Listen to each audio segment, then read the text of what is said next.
Do it like that. Do it like that. Do it like that. Do it like that. Please, Barry.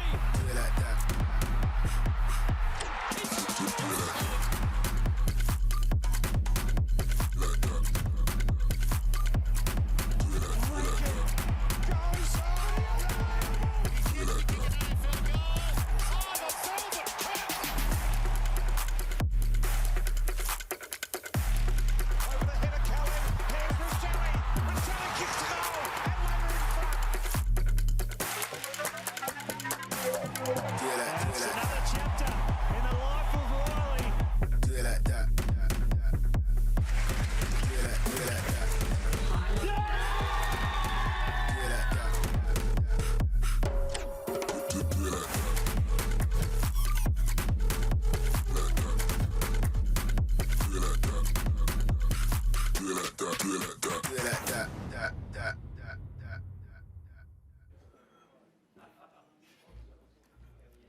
Good evening, everyone, and welcome to the Adelaide Football Club's annual club members meeting.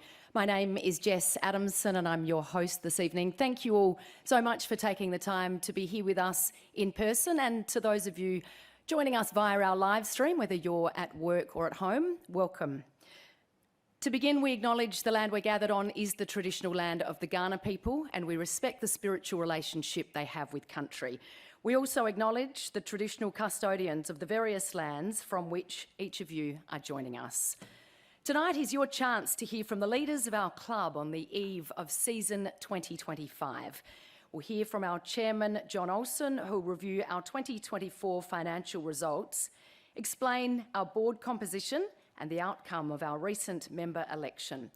We'll hear from a few of our new recruits as well as our new board directors. Chief Executive Officer Tim Silvers will give us an update on what this year holds for the club, and as usual, there will be some time for questions at the end. To officially get tonight's proceedings underway, please welcome the Chairman of the Adelaide Football Club, Mr. John Olsen.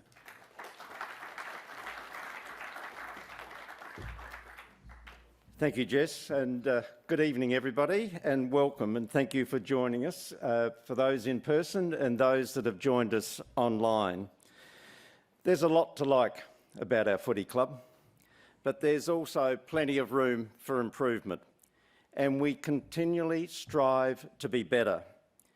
If you don't, you go backwards. And I can assure you the board demands that there is relentless and constant pursuit of advancement in every area of the club. Having now had time to reflect on the season 2024, I think it's best to describe the combined on and off-field efforts as mixed. We're judged on wins and losses, and by that measure, we didn't meet expectation in the men's competition. And I get that we are impatient, so am I, and I can assure you the board and everybody else in the club is as well. However, our AFLW team went deep into the finals, albeit we've come to expect that from the best women's program in the country. And I'd like to acknowledge the commitment of the players, coaches, football staff and administration staff across the club. I see these people work consistently. Their passion and commitment to the club knows no bounds, and we're grateful as a club to have the resources and the individuals that give so much to the Adelaide Football Club. On behalf of the board, I'd like to thank the members who are here tonight and those online, members and supporters and corporate and hospitality partners for the steadfast support that they've given us over the course of the last year and through the journey of the Adelaide Football Club. This evening I'll provide a brief update on some key areas over the past 12 months. I'm also more than happy to provide further insight with the CEO during question time later this evening.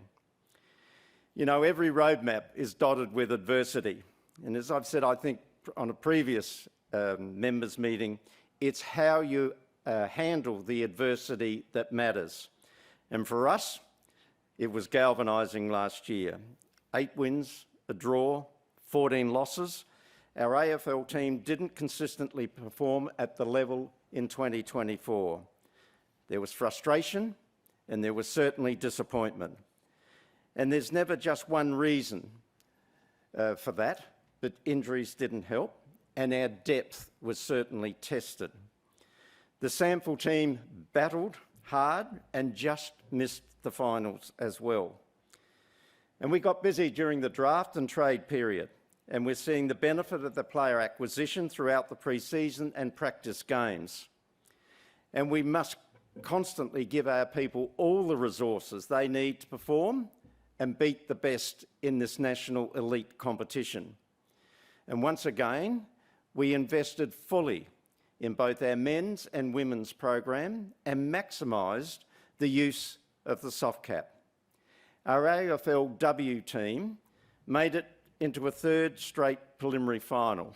We've now finished top 3 in 7 competitions out of 9 seasons. And that's a real credit to everybody involved. And we had new leaders.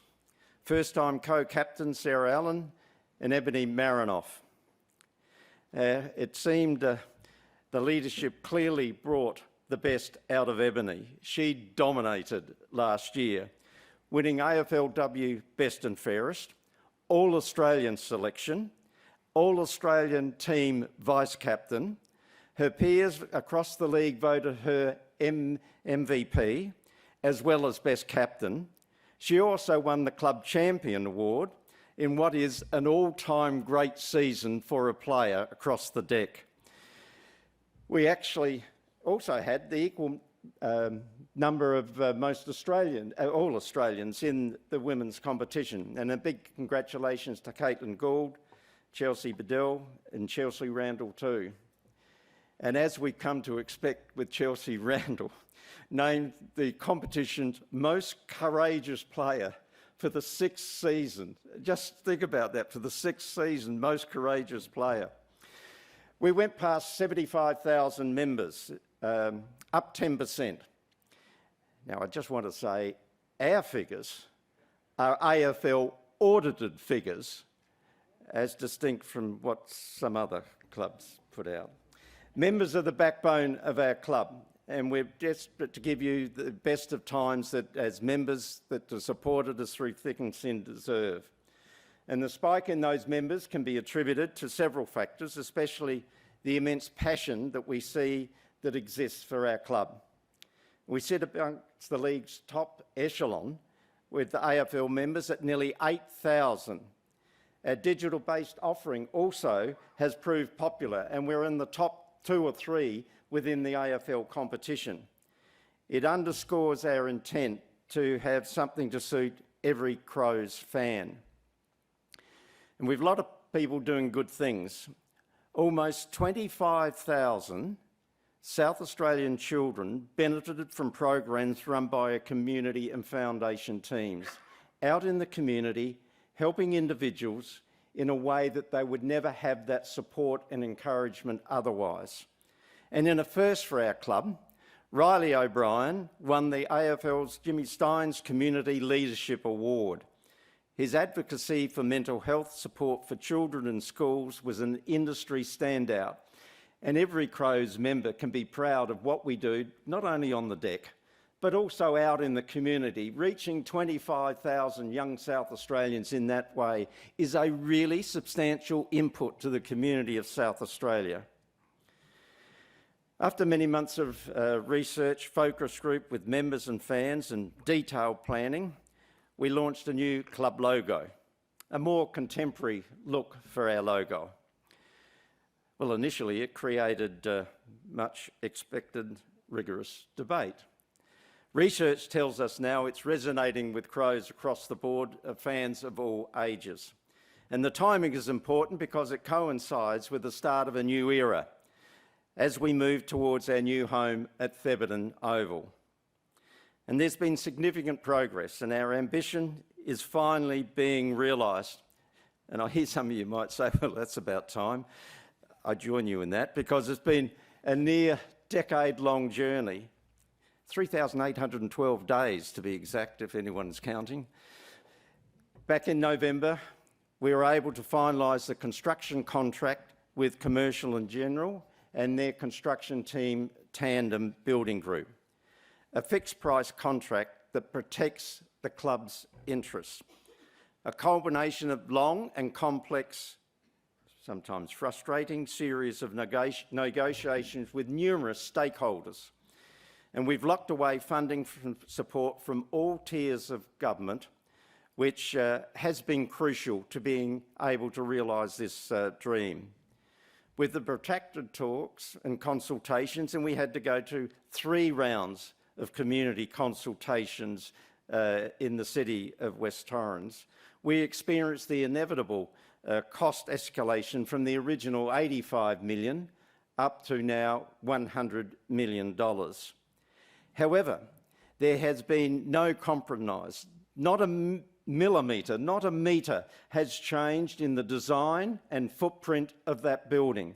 It is as we designed it from the start to be the best possible facility without compromise, and we have not compromised at all on what we're delivering. The 150-metre long training and administration facility will wrap around the eastern side of Thebarton Oval, and it will be the best of its kind in Australia, for it provides, unlike most other venues, it provides equal facilities for men and women. They have exactly the same facilities in the admin facility. We've been able to proceed on that basis largely due to the generous support of individuals who've contributed to our capital campaign. And I want to call out their support for us because it has been crucial in giving us the confidence to proceed in the development of this facility. And so far, we've signed donation contracts with $6 million. This is individuals contributing to us. And we have a further draft contracts out with people at the moment for a further $5.7 million. It's been pledged. Those donations, as I said, and I want to emphasise, have been critical to us in moving forward. But we need to expand our fundraising efforts as we seek to cover escalation, fully complete the build, whilst minimising the residual debt profile, which we currently are targeting some $15 million. And to date, we have expensed $17 million since 2019, using our annual profits of $18 million over the same period. That has underpinned the financial sustainability and the foundation of our new facility. Going forward, there will be opportunities for people to contribute on different scales, with varied types of recognition on site if they desire. And I hasten to add, through the Australian Institute of Sport, all donations are tax deductible. And if anybody's got a few bob in their back pocket and wanting to donate, you can donate over a 5-year cycle. And Stephen Roche down here chairs the fundraising committee at the moment. So see Stephen, he'll have a pen and a pad ready for you. And there'll be a members campaign where donations will be in the reach of everyone who wants to contribute to this particular facility. Well, works are well and truly underway on site, as you can see from the pictures on the screen. There's been considerable progress with earthworks and in particular the realignment of the oval. And so Thebarton Oval will be on the same axis and in exactly the same size as Adelaide Oval. And once complete, that'll be an important training ground for our squad and a home ground for our W team to be able to have a home ground to play matches on. I mean, such a successful team in the competition, about the only one as far as I can establish that doesn't have a home ground. We are correcting that anomaly. Well, with the development now in full swing, a strong balance sheet has never been more important. Being profitable will always be crucial to our pursuit of sustained success on and off the field. In presenting these results, I'm pleased to advise that the club is debt-free, and we are reporting an operating profit of $4.06 million. And this is obtained by maintaining cost control measures along with revenue growth, and the commercial team are to be commended for ensuring where commercial sponsorships are a real benchmark, and the consumer hospitality areas. Last year's strong financial performance, together with donations, allowed us to invest in the early stages of Thebarton before tapping into the government and capital campaign funds. Board composition changes. Well, firstly, I'd like to recognise the service given by Kate Ellis over the past 14 years, initially as the #1 ticket holder for the club and then a director. A lifetime Crows supporter, Kate stepped down last November to focus on her expanding work commitments. She joined the board early in 2017 and sat on the club's Diversity and Inclusion Committee, as well as the Adelaide Crows Foundation board. And I want to thank Kate again for her contribution. Joining the board on 3-year terms, we have Neil Baum and James Gallagher, who add additional football expertise. Neil is one of the most respected figures in the game and has enjoyed success as a player, coach, administrator in SAMFL, VFL and AFL, and he'll chair our Football Strategy Committee and be part of list management. And can I say, Neil, the Crows tie and colours look really good on you. So welcome. James will also join both committees. He brings his own unique skill set, gleaned from his time as an accomplished player and administrator, list manager, along with a career in the banking sector. And James returns to the Crows fold in the sense and joins us on the board, and we welcome you, James, as the newest member of the Adelaide Football Club board.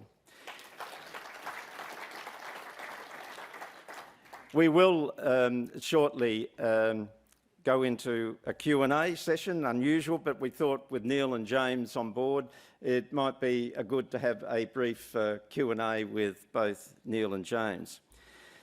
We've also been holding an election for one member elected position on the board, and voting closed at 5 p.m. on Monday. We had 3 nominations, and I'd like to acknowledge each of the candidates for putting themselves forward in such a public manner and for their willingness to serve the club. These are people that have a passion and commitment towards the Adelaide Football Club. And it's not easy to put your name out on a ballot paper, out to the membership base and into a voting pattern. And that takes a little bit of courage. And so to all 3, thank you for your belief in the Adelaide Football Club, that you're prepared to stand up and put yourself in the public domain on behalf and in the interests of the football club. So thank you for that. Let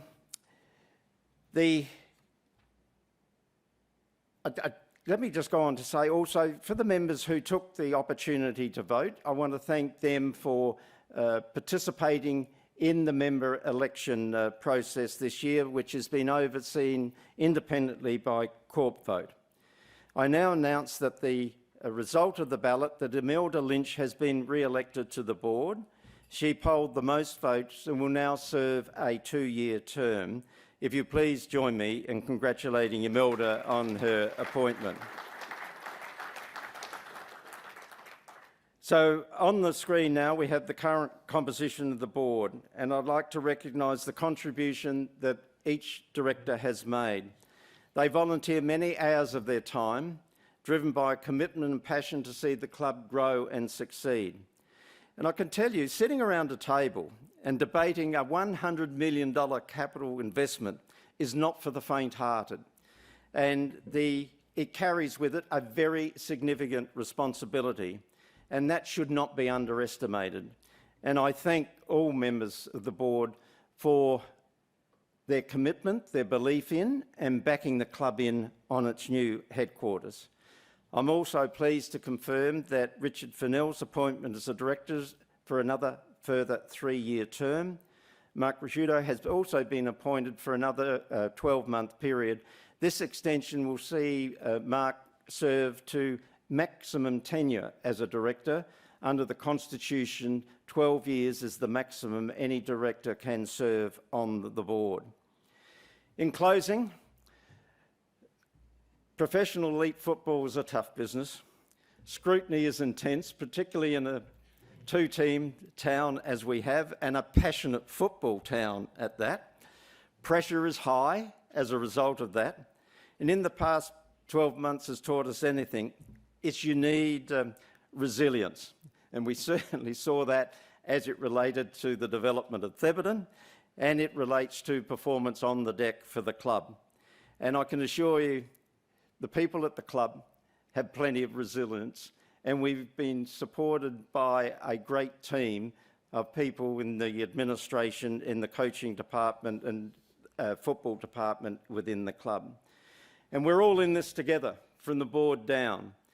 And so thank you for your attendance at the annual members meeting tonight. Thank you for your continuing support of the Adelaide Football Club. And may season 2025 realise what you want for the Adelaide Football Club on the deck in wins. Thank you for being with us tonight.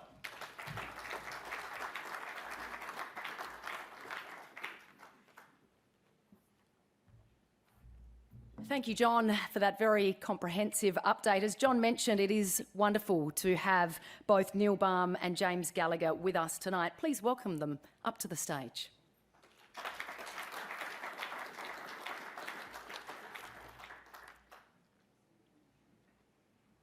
Any way you like.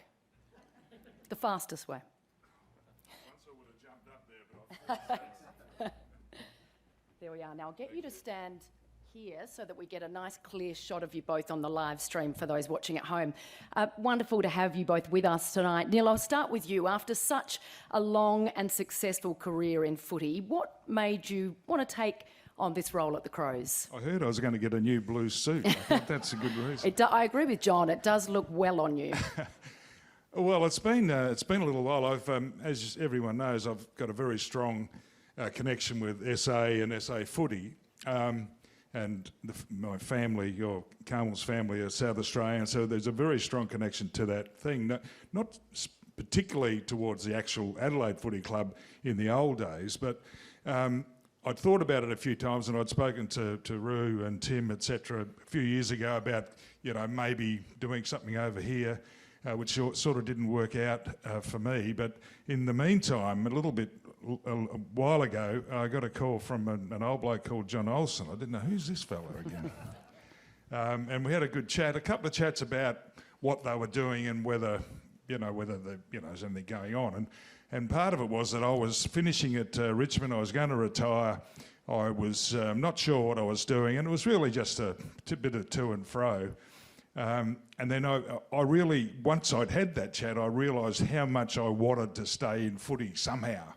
Now, I was getting a bit older and all that sort of stuff and been through a heap. But again, my connection to SA really told me, think about this. This is something that you can do. And fortunately, and I was actually quite humbled by it, to actually be invited onto the board it's a very significant thing. It's a very big risk, in a way, that the board are, who's this bloke? You've got nothing to do with us.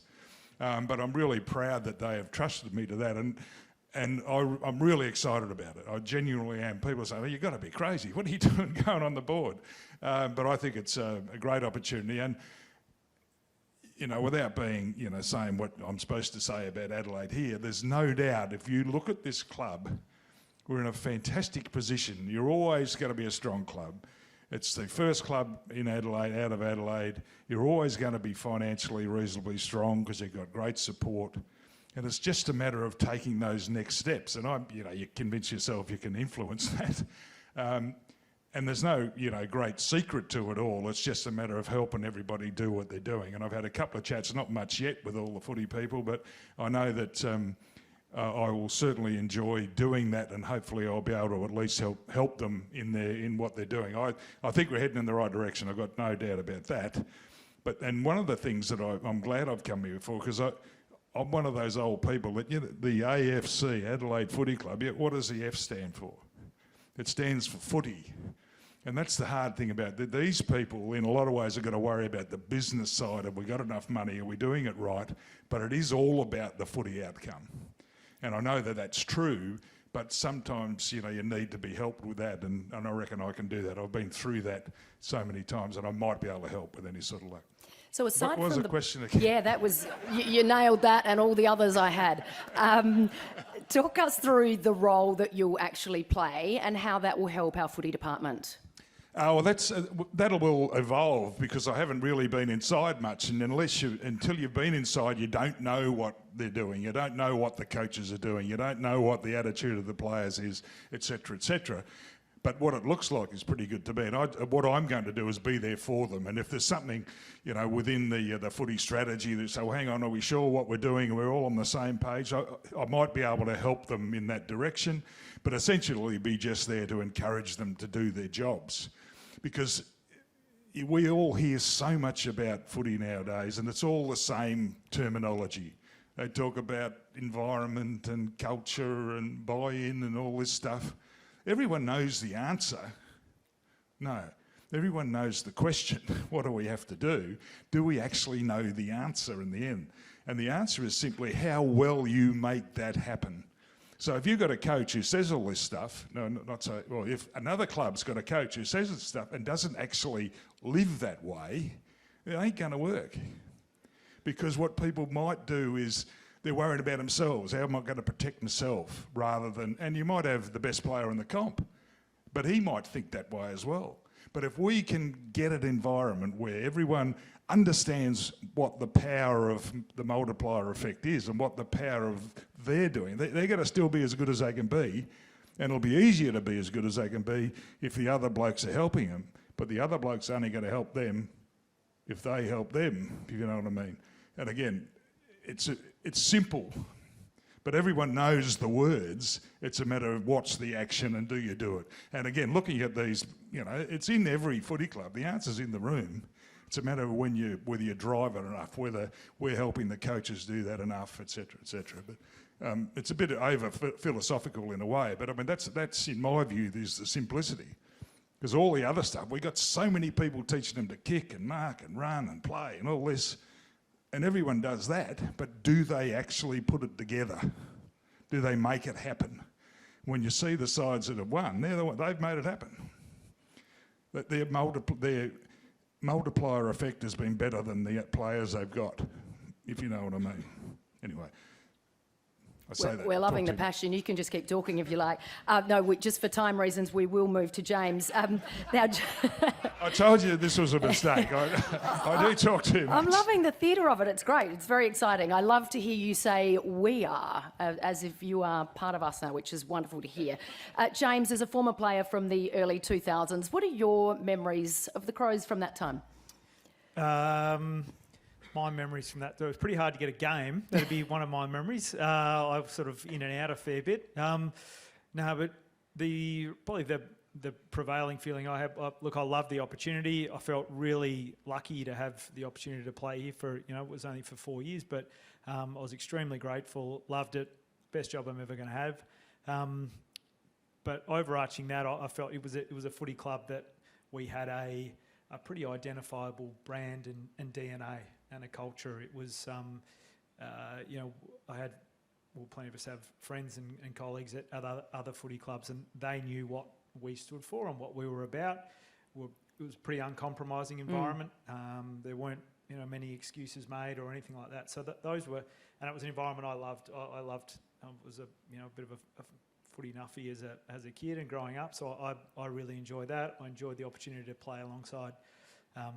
We had some incredible players throughout that period of time, but yeah, that was overwhelmingly we had a DNA. There was a culture that was pretty identifiable, and we players, staff, coaches, that we didn't compromise on that, and it was we didn't win a premiership through that period, and I count the 05, 06 as sort of in that period. But it was a very strong group, and without the ultimate success, we were very consistent and pretty successful throughout that period.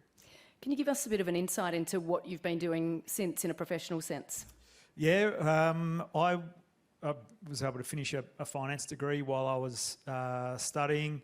And then so I've worked in finance, I worked in banking for a number of years. I had a few years at Westpac early on. I worked for Macquarie Bank for about 9 years, had sort of 4 years here and then 5 years over in Melbourne. Once I finished playing here, I played footy at Norwood for a long time, which was great. Then we sort of moved the family over to Melbourne in 2015. Worked for Macquarie over there for about 5 years, or no, 4 and a bit years over there, and then I was the head of list management at St Kilda for 4 and a bit years, which was a great experience as well. I'd stayed attached to footy post-playing with various things, and then was fortunate enough to get that opportunity. That was a great experience, good jobs. You're all in, the family's all in, you're sort of 7 days a week. You ride the highs and lows a fair bit, and at St Kilda you experience both of those, often within 7 days of each other, or actually within quarters. So, but yeah, that was terrific. I learned a lot. About footy clubs, boards, and the AFL in general, and made some great friends and relationships across the competition and at the club through that. We're really keen to get the family back here and give them the Adelaide lifestyle. It's you can't beat it here with sort of youngish kids. So we moved back here a couple of years ago. And so we've got 3 kids there now, 14, 13 and nearly 10. And back here, I've been back in finance, work for an organisation called Export Finance Australia, so I look after SA&NT. I've been on a committee at the Sandful, on the football committee there for 18 months, and doing various other bits and pieces with footy as well. Why the Crows board? Why have you committed to the club in this way?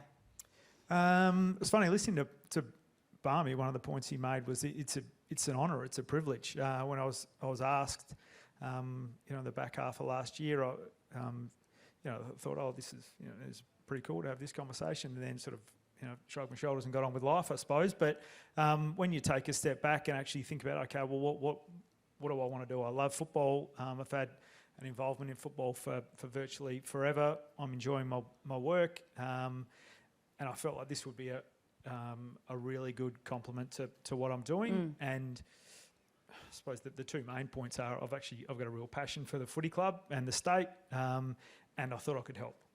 So yeah, it's a privilege to be asked and to be involved. It's not lost on me the importance of the position, but also I feel like I can help a little bit. And there's still it's the club that I supported and I got the opportunity to play with. So it's my footy club. So I'm very invested. Well, that is absolutely brilliant to hear. Thank you both so much for joining us and for the great chat. We'll be sure to factor in a little bit more time next time we have a chat with you, Neil, in particular. Now, we know the club was very active throughout the trade period, recruiting Alex Neil-Bullen from Melbourne and both Isaac Cumming and James Peatling from GWS Giants. In the draft at pick 4, we welcomed Sid Draper, and at pick 59, we selected Tyler Welsh, son of former player Scott Welsh. Most recently, we also welcomed former Swan Lockie McAndrew, who came into the side late, replacing Kieran Strawn, who was placed on the inactive list with that foot injury, of course. Let's take a look at the screens to hear from our new recruits.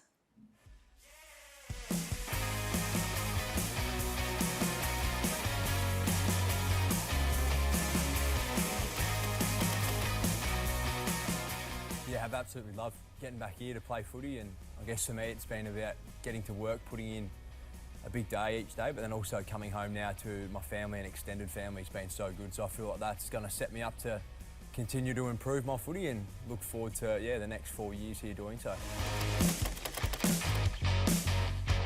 Favourite thing about living in Adelaide would probably just have to be being around family and friends. I've got a sister and a brother live here, and also my partner's family here, so seeing them week in, week out is hard to beat. Yeah, really enjoyed it. When we get a bit of time off, I've head down to York and seeing what's down there, and just get down to the McLaren Vale and places like this, just trying to enjoy the perks of living in a state that I haven't really had much to do with, and just enjoy my time. It's pretty close to get everywhere here. Hard and hot is how I would summarise it. Like most pre-seasons over summer, they're pretty tough, but I look back to how I came in at the start and how I finished it. How much more comfortable I am here at the football club, and feel fitter and stronger as well. So it's been a good few months. Yeah, it's a good time of year. All the work's now done, and now it's about us putting forward our best foot forward. And for us, our group right now, I've just seen a really competitive group who are eager to learn and also see how far we can push this group this year. So it's a good vibe, but understand the real stuff starts now, and we've got to put our best foot forward versus the Saints in a week and a half. Yeah, I guess I'm pretty happy to see the end of it to get into the real stuff, but it's been great. All the boys have been really welcoming. Has been a pretty seamless transition, a lot easier than I thought it was going to be. So that's always positive, and that's probably helped me settle into my footy a bit easier than I probably thought I was going to.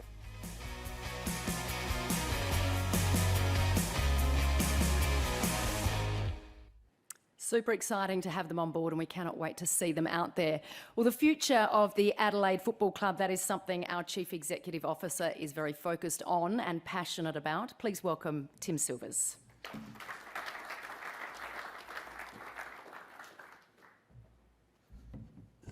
Thank you, Jess. Hello, everyone, and welcome to those on the screen. Thanks for joining us. We are really narrowing our focus this year.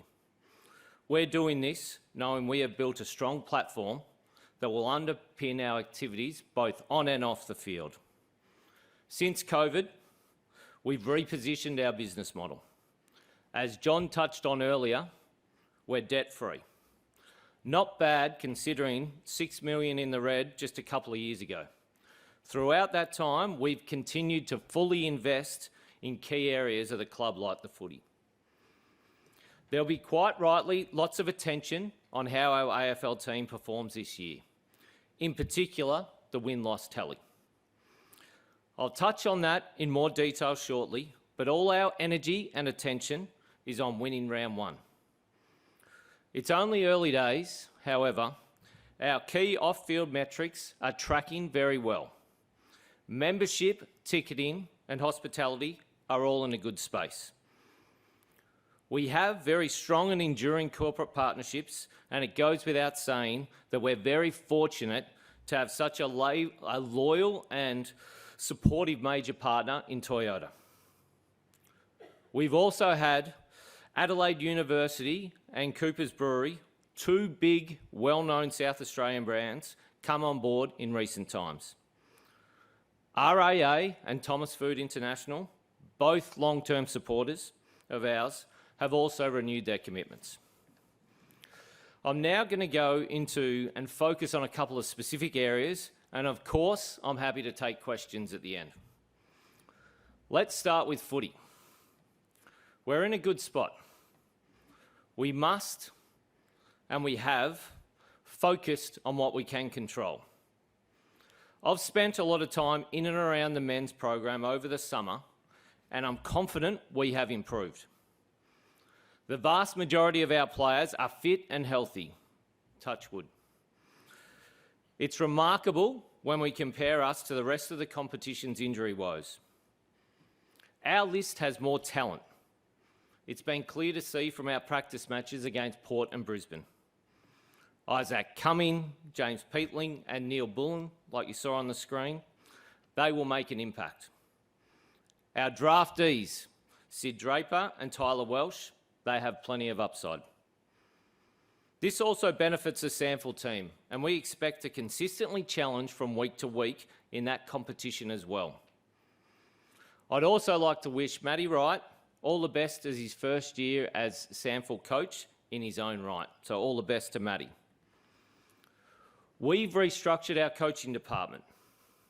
You would have heard a lot about Murray Davis and his impact over the summer. He's the type of person and the coach we needed.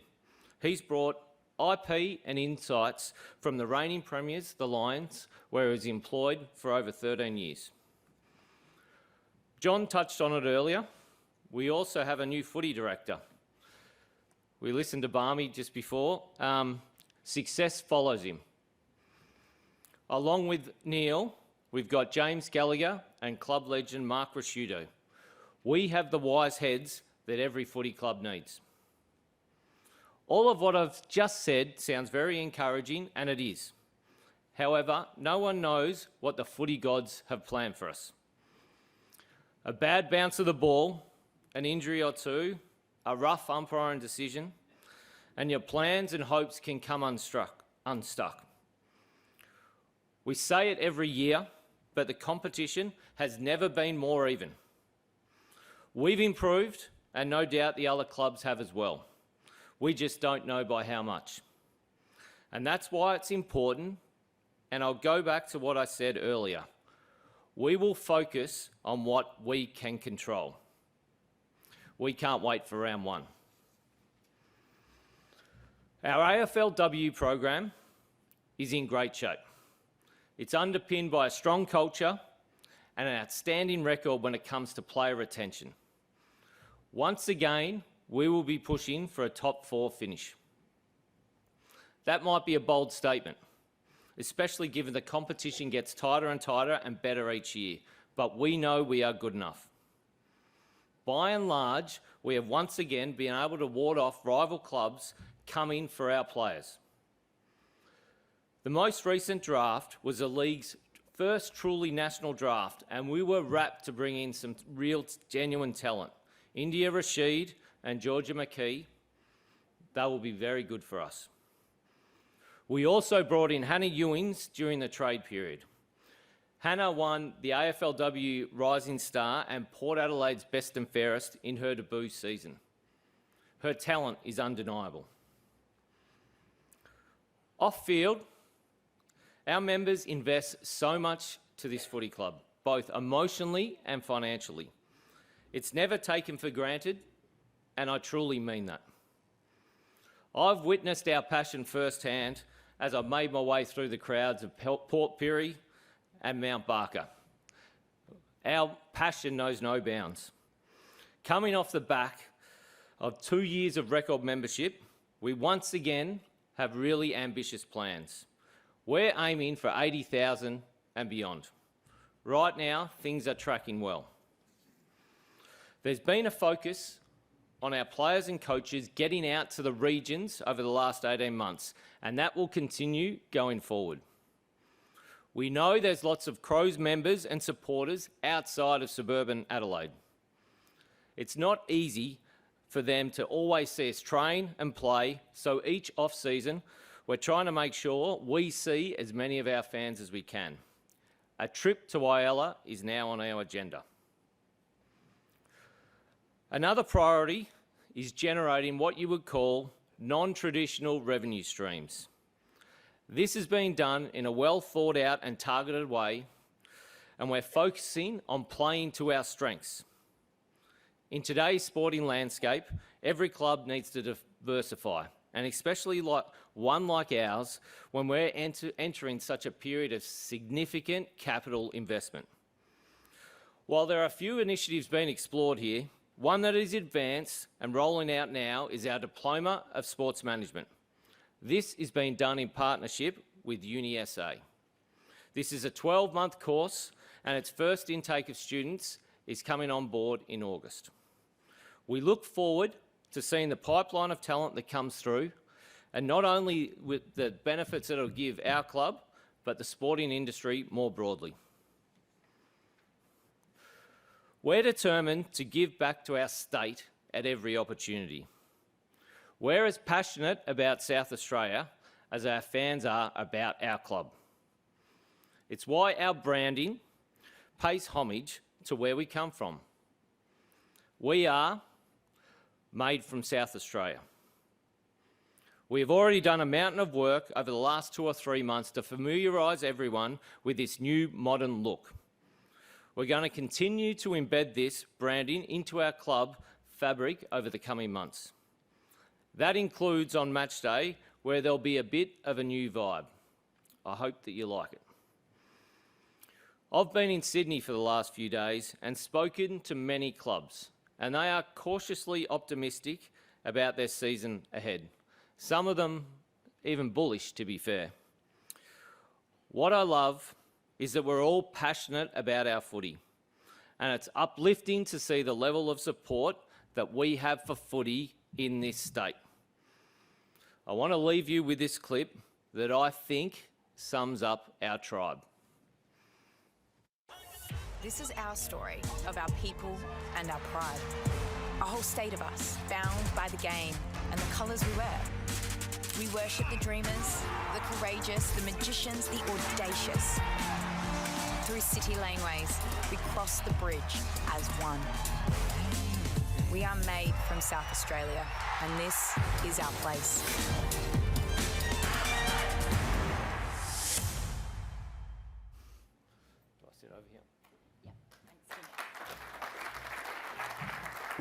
Thank you so much, Tim. I've got goosebumps watching that clip, and I'm going to ask Tim to take a seat up here, and John, if you could come on up as well, our chairman, as we invite questions from our members in the room tonight. Now, if you would like to ask a question, please come up to the microphone just here in the middle so that everybody can hear you, and just state your name before asking your question. Who'd like to kick things off? Thank you, sir. I'm a bit short. Can you hear me now?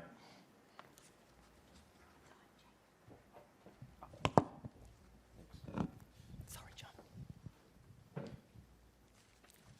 Yes, we can hear you. Yep, okay, great.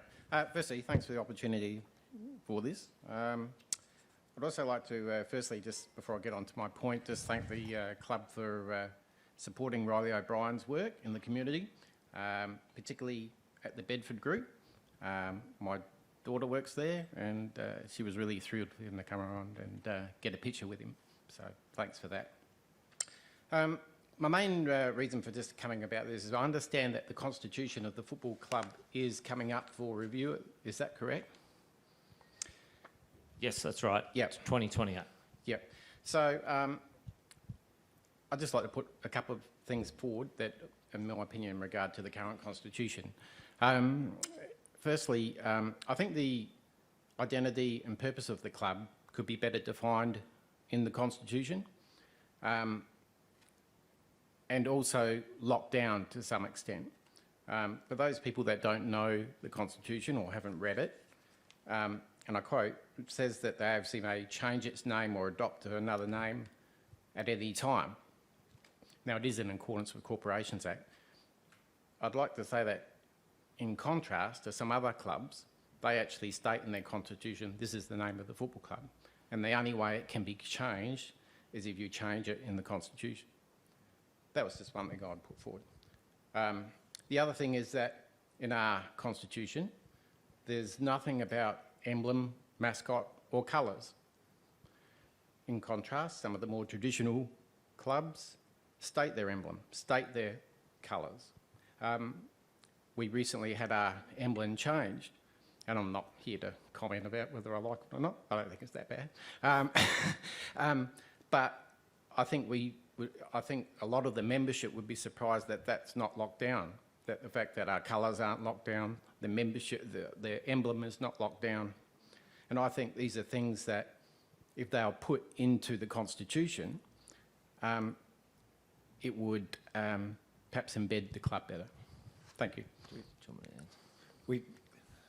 We have a number of, we have a working party of the board with our legal team that is systematically working their way through the existing constitution, working towards, as Tim mentioned, the return of the licence once all debt is paid related to SANFL. That then means that the AFL exits as the member to protect the payments to SANFL, and the licence returns to us, and we are drafting a constitution to line up with when that occurs. There's contracts in place that take us through to 2028, but immediately after that, a new constitution will be put in place. The comments that you made have been recorded tonight, and I can assure you they'll be passed on to the committee and worked into and given consideration in relation to the drafting of the new constitution. And will the membership have an opportunity to actually have input and even vote about that? Because a gentleman over here made a very good point about that I hadn't thought of, that nothing in the constitution actually identifies what they actually who it serves. And should it be something defined in there about, e.g. the membership, it serves the membership. Anyway, thank you very much for that.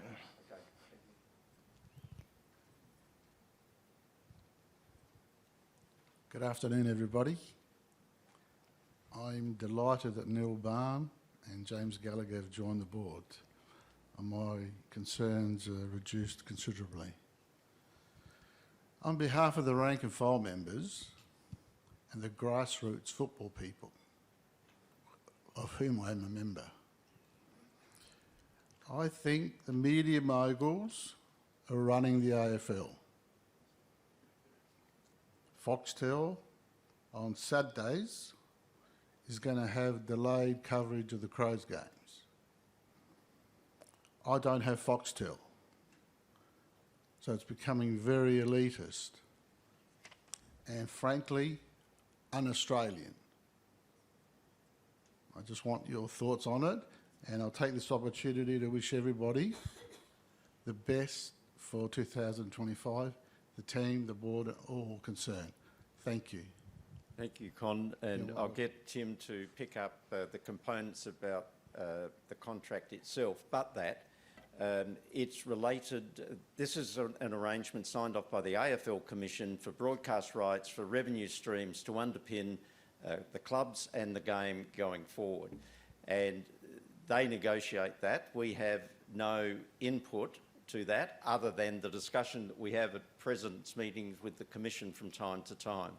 But in terms of some of the detail about delayed telecasts. Thanks, Con. Thanks for the question.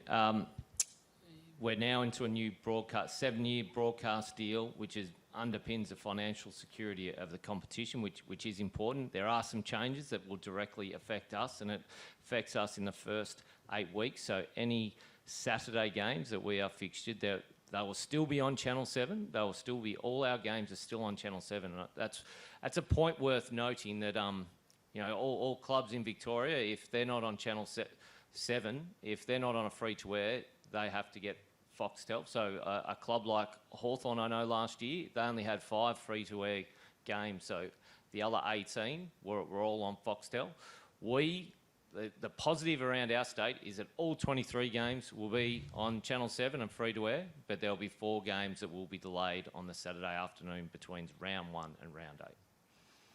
Thank you. But in conclusion, it's un-Australian. Thank you. On. Good evening. My name's Tony Agnelli. I'd like to thank the club for the opportunity to speak tonight as a long-time supporter and a foundation member. Con, I concur. The day I can't watch football on TV is the day that they don't want me to watch football on TV. Firstly, I'd like to commend the Adelaide Football Club for their endurance in navigating the community and all the hurdles that were put in front of it to get us into Febberton.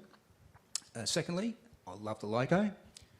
Personally, I put a white border around it so it emphasises the contrast between the other colours.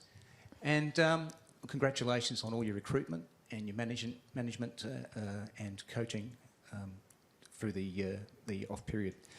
My topic of interest, probably a little bit similar to someone else's around here, but I was pleased to hear that Matthew Nicks went to visit the NFL Green Bay Packers in the off-season. If anyone doesn't know anything about the Green Bay Packers, they are one of, if not the most successful teams in the NFL. They came from one of the smallest city fan bases, and they've had over 100 years of success and have never moved from their fan base. Please bear with me as I get to my point. They are the only community community-owned team in the NFL. Only community-owned team in the NFL. They are owned by thousands of shareholders, none of which can own more than 4% of shares. The shares have no value. They cannot be sold or cashed in, but can be passed on to family. Each shareholder has voting rights and means they are more invested in their team, ensuring longevity. There are also financial benefits to the Green Bay Packers every time they release more shares. This is a great success story and underwritten by community. I pose my question as a conversation starter.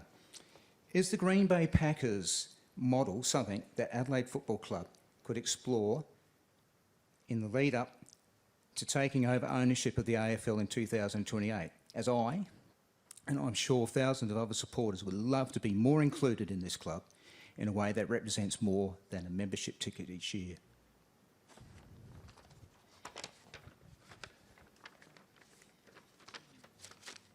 It's a challenging question. It's a lot to take in, isn't it? It is a challenging question in the context of how you make the changes to implement that. Green Bay Packers, from ground up, from established itself, it grew and it grew and it grew, and so that is a different model to how we started and where we are today, and the obligations that we have, a range of contractual obligations that we have. As I said earlier to the previous question, in relation to the Constitution, there's a whole raft of matters that are going through for consideration. What I suggest is that we also refer that to this working party to look at the practical nature of it. How would it apply in the Australian context? How does it impact us in terms of our structure versus other clubs in the competition? Is there downside or disadvantages in that? And off the top of my head, that's an impossible question for me to respond to and answer tonight, but simply to say, I know the point you make, I understand the point you make, where people feel actual ownership of the club rather than membership of the club, ownership of the club, and therefore their attachment to the club has a different component to it. So I understand the point that you're attempting to make.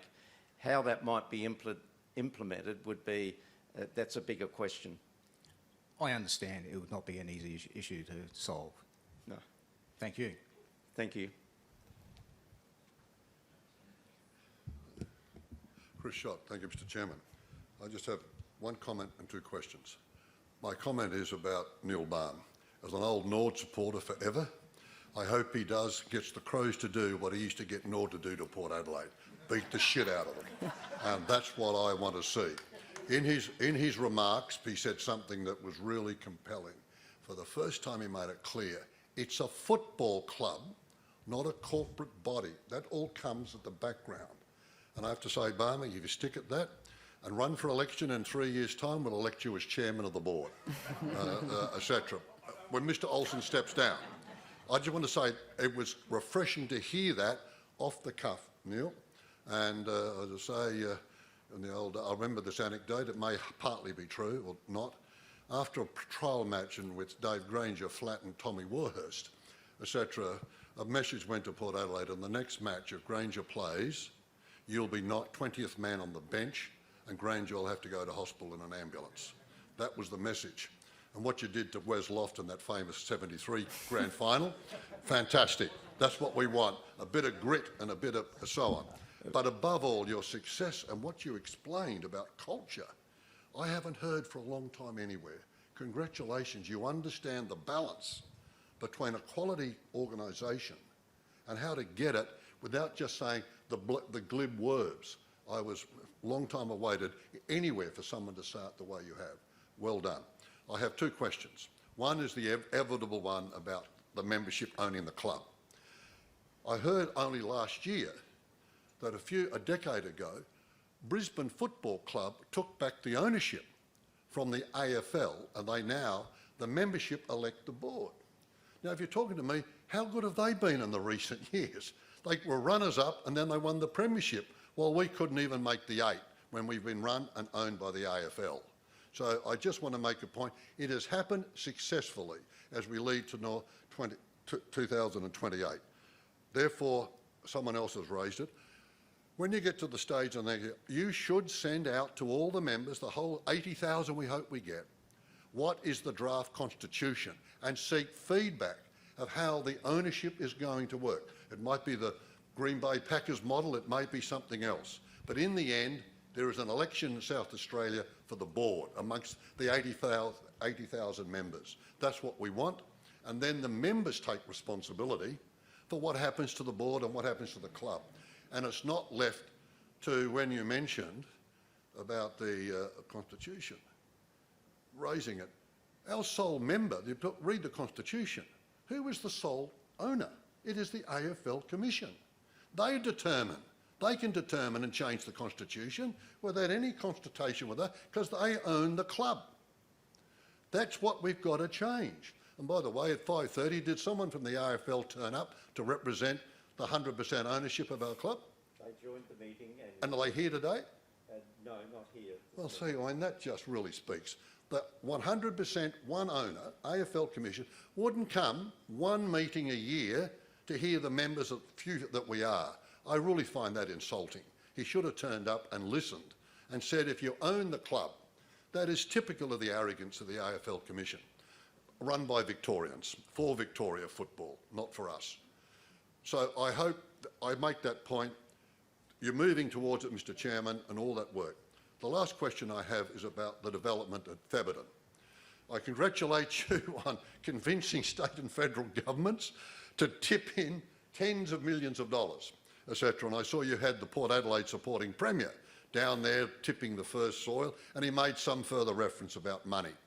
What I want to ask, how much of the 90 million are you short at the moment, and will you have to borrow that money by the end of the contract building? And secondly, I want to find out, at the end of the day, I read somewhere, I don't know whether this is true, and I hope it's not, that we've signed that the West Torrens Council will own, after we spend 100 million, we lease it from them for 50 years, and at the end of the 50 years, it goes back to the West Torrens Council. How do you protect what should be our asset forever? Okay. You put me straight, but I want to know about the leasing, because it struck me, if that's true, I'd be a little agitated that 100 million would actually end up being to the value of the West Torrens Council. Okay. They're my comment about that, but the two questions. Thank you, Chris. I'll try and remember each component. In relation to Granger, there are a few rules and conditions that the Granger days are well and truly gone. Let me just say that, and organising an ambulance before the first whistle. So that's number one. In relation to the AFL being the ticket holder, let me just take you back, because I want to give credit to the Adelaide Football Club board back when the shift to Adelaide Oval took place, because at that time SAMFL had paid $4 million for the 2 licences over a period of time. The 2 licences were valued, and SAMFL had experienced a debt profile and issues with Port Adelaide where SAMFL had an exposure, if my memory serves me correctly, of putting in something like $15 million over a period of time to keep Port Adelaide Football Club alive. There was a debate that took place that the AFL had to guarantee SAMFL the return of their funds. And the only way to ensure that is that the 2 licences were held by the AFL until the debt was paid, to ensure that SAMFL did not have a continuing issue in relation to receipt of funds. That's the background. That is the background and why it was put in place at that time. We all entered into the agreements and contract to get to Adelaide Oval, which has been a boost to both clubs. there is no doubt the redevelopment of Adelaide Oval has been financially a great support for both football clubs, and therefore you mightn't agree with the contract that was put in place, but I would say the contracts that were put in place have enabled the two football clubs to come to a central point and have reaped the rewards of a redeveloped oval, and that is not only on the bottom line, it's in relation to the facilities and everything for our members to go and observe games. Then I'll go to the third point in relation to Thebarton. The lease with the City of West Torrens is 42 years by 42 years, so it's 84 years is the lease. Should the City of West Torrens in 42 years decide not to extend the lease, so they call the lease in some way, they are obligated to pay us a replacement cost for the facility. At that time, not at the present. No, at that time, no, that's what I said, Yeah. the replacement cost of the facility. So it's not like we're building an asset and we're kicked out and lose our money. That is not how the contract with the City of West Torrens is structured. We are protected. In the accounts, and when you're talking to, when in the future, you have to borrow some money for somewhere for something with Bendigo Bank, does the lease we have as you just described it, which I was not aware of, will they account that as a real asset to lend us money, or do that, because banks being banks, they put their own interest first, of course. So to be able to proceed with the facility, you mentioned the money we raised from state government, federal government, the AFL, and the fundraising, the sponsors, the individuals that are putting serious money in over a 5-year horizon to underpin the club going forward. So all of those funds narrow it down to about, we thought at one stage 20 million that we would need to bridge the gap. We went to the banking industry. We had 4 banks, large banks, provide bids to us. They bid. Yes, they bid for the business. And 3 banks gave us credit approval based on the lease and the agreement and what we had in place. And so Bendigo Bank won that beauty contest, if you like. Bendigo Bank have been particularly good to us over our journey, really very supportive of the Adelaide Football Club, and they continue as our bankers. And they are providing us with in excess of 15, but we want to limit it to $15 million if we are able to, and that's why we're going to continue to get funding in place.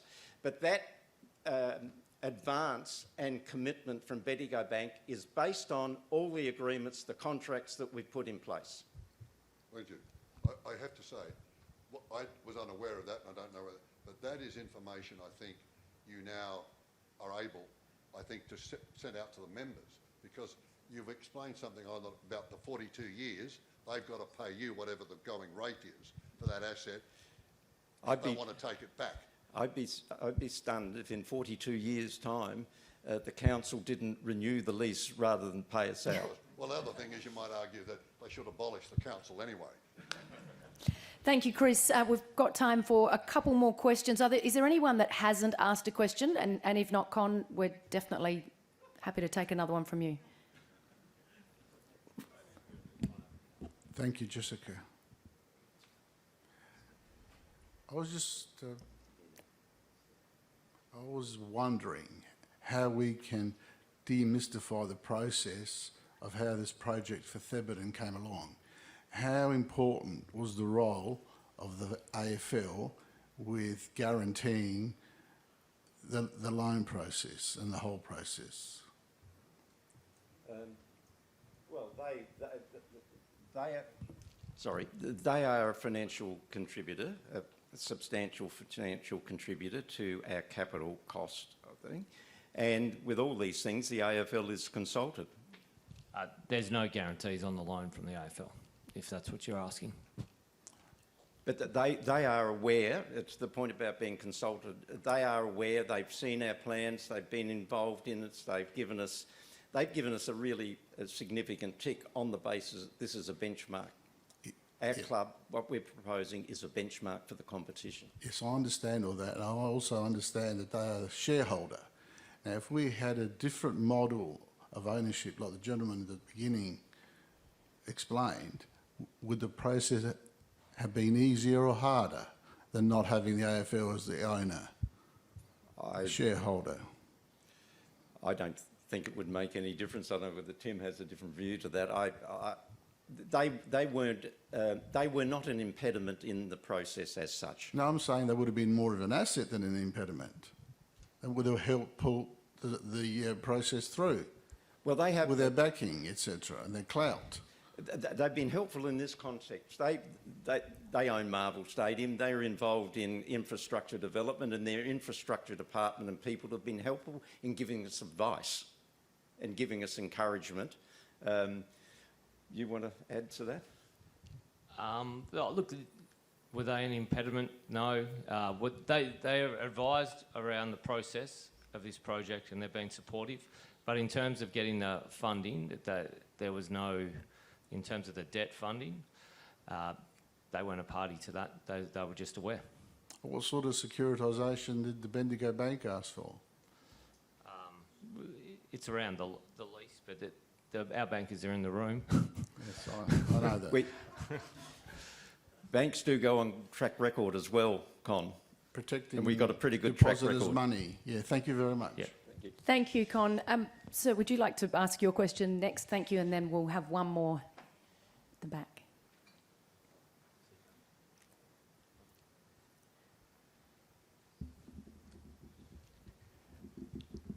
Mr. Chairman, in case I don't come again into a meeting like this, I would like to make a presentation to the meeting tonight. My name is Adrian Sutter, and I am an inaugural board member of the Adelaide Football Club, inaugural chairman of the Adelaide Football Club Heritage Committee, and a life member of the club.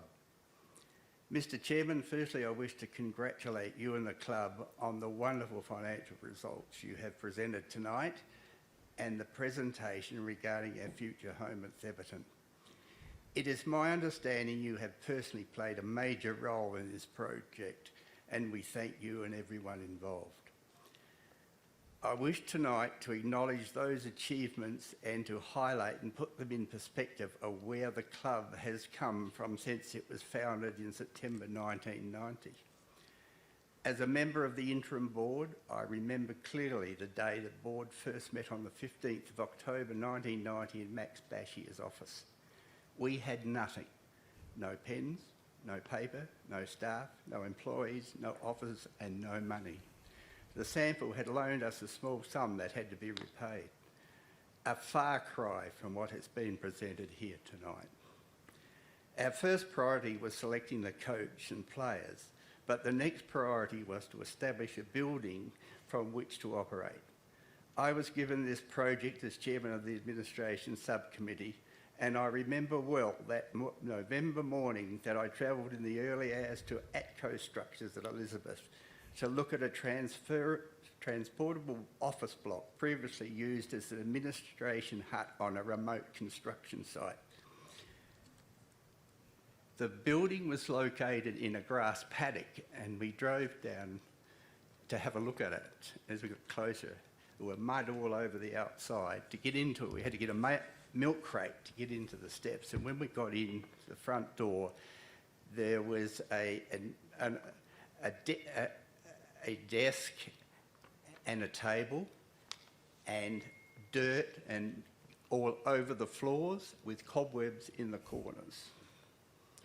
Now, I can tell you, and it's here, that the total price for that was $46,119. So everyone can see how far we have come in our 35 years. But how have we got there? Well, I can tell you why. We have had some wonderful members, football players, sponsors and administrators who have given their all for our club. As I look around the room, I see some familiar faces from day one.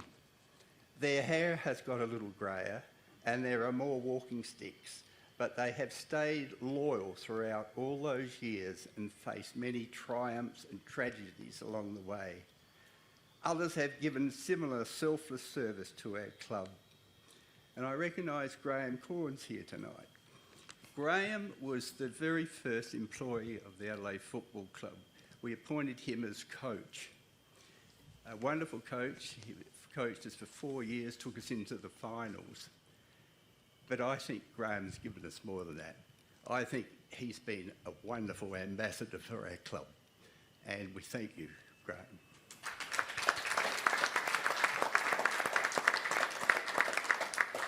I am sure the information we have been given today will allow us to acknowledge the past, support the present and promote the future. In closing, I would like to acknowledge all the new recruits, board members and any others that have joined our club in recent times and to wish them well for a long and happy relationship with our club and remind them that our future success is in their hands and every effort must be made to put many more premiership cups in our trophy cabinet. Once again, thank you, Mr. Chairman, for your efforts, and may I say, long live the Adelaide Football Club.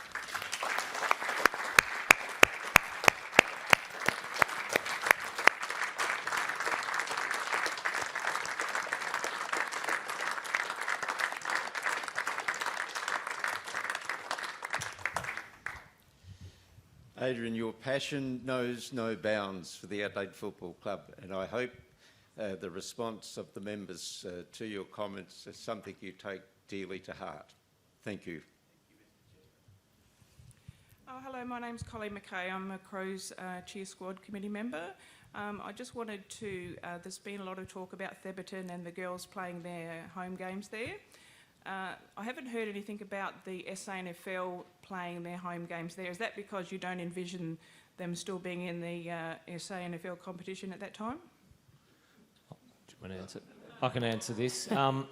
In terms of the SANFL, our current agreement goes to similar principle. Our current agreement goes till 2028, and under that agreement, we are the away team for all our games. So it's a pretty tough deal, pretty tough draw. We're going to be relocating the entire club at the start of 2027, which will include our men's and women's training and admin base and also home games for our women's team.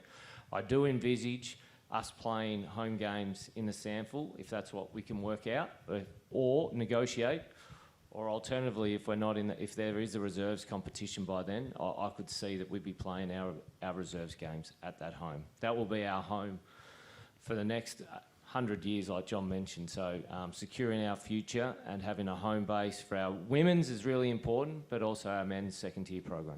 Thank you. Thank you, Colleen, and thank you all for your questions. Thank you to Tim and John. Thank you to Adrian for your wonderful reflections and your service.